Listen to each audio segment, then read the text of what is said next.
আজ অত্যন্ত দুঃখের সাথে বলতে হয়, মাত্র ১৯ বছর বয়সেই আওয়ামী লীগের সমর্থক ইলাহি শিকদার জেলখানার ভিতরে নিহত হন। শরীফুল ইসলাম গাইবান্ধা জেলার ৪৫ বছর বয়সে জেলখানায় আটক অবস্থায় মৃত্যু হয়। আমরা কি এটা দেখতে চেয়েছিলাম আওয়ামী লীগের নেতাকর্মীরা জেলখানায় মৃত্যুবরণ করবে? কখনো হার্ট অ্যাটাক, কখনো বা গলায় দড়ি দিয়ে। আমরা কি এটা দেখতে চেয়েছিলাম সোহরাব হোসেন আপেল, আলিমুজ্জামান চৌধুরী, শহীদুল ইসলাম রতন, আব্দুল লতিফ, অধ্যক্ষ শাহাদাত আলম ঝনু? আমরা কি দেখতে চেয়েছিলাম আওয়ামী লীগের নেতাকর্মীরা এভাবে জেলখানায় মৃত্যুবরণ করবে, পুনরায় ৩রা নভেম্বর রচিত হবে? আমরা কখনো এগুলো চাইনি।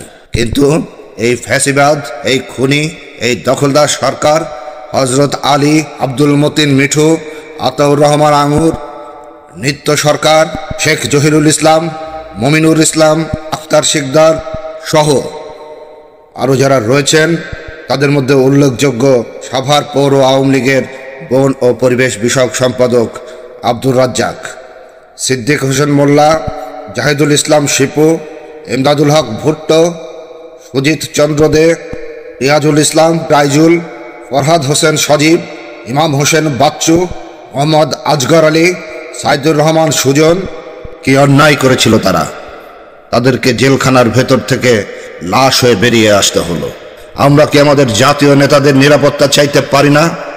আমাদের যেসব জাতীয় নেতারা জেলখানায় বন্দী আছেন, তাদের জীবন সংখ্যায় আমরা চিন্তিত।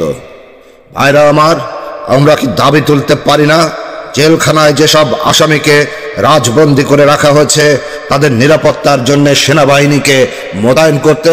আমরা কি দাবি জানাইতে পারি না যারা জেলখানায় মৃত্যুবরণ করেছেন, যাদেরকে নির্মমভাবে নিষ্ঠুরতার সাথে চিকিৎসা বঞ্চিত করে মৃত্যুর কোলে ঠেলে দেওয়া হয়েছে, তাদের বিদেশি ফরেনসিক নিয়ে এসে পুনরায় তদন্ত করে মৃত্যুর কারণ উদ্ঘাটনের দাবি জানাতে পারি না?